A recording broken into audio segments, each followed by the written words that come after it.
Tukisalia hapa Nairobi ni kwamba wakazi wa Kibra walifanya sherehe ya kuwashabikia maofisa wa polisi wa eneo hilo pamoja na wanachama wa usalama wa jamii kufuatia kile wanachosema ni kupungua kwa visa vya uhalifu.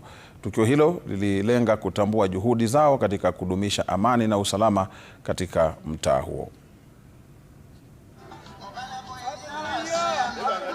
Katika onyesho la kipekee la mshikamano na shukrani, wakazi wa Kibera waliandaa sherehe kuwaheshimu maafisa wa polisi wa eneo hilo pamoja na vikundi vya usalama wa jamii kwa kazi wanayoifanya. Ripoti ya kwamba there is something going on here, something good. And I want to tell you, Bwana Kimayo, thank you for what you are doing. Thank you very much indeed. Tukio hili likifanyika miaka mitatu baada ya mabadiliko makubwa Kibera, ambayo hapo awali ilionekana kama kitovu cha machafuko wakati wa maandamano ya kitaifa kama ya Gen Z na ile ya Sabasaba, imeendelea kuwa tulivu na haijakuwa shabaha ya operesheni za usalama. The arrest of a person who punched 9 people in Ugenya. With the help of the community policing team, we were able to arrest him within Kibra.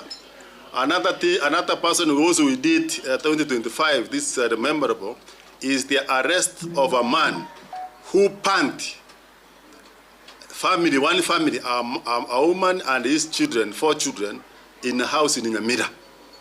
That was a great achievement of the community policing team that did help us to arrest that person from the informal settlement. Maafisa wanaopelekwa Kibera mara nyingi huwasili wakiwa na wasiwasi, lakini wakazi wanasema simulizi hiyo inabadilika kutokana na kuongezeka kwa uaminifu na ushirikiano.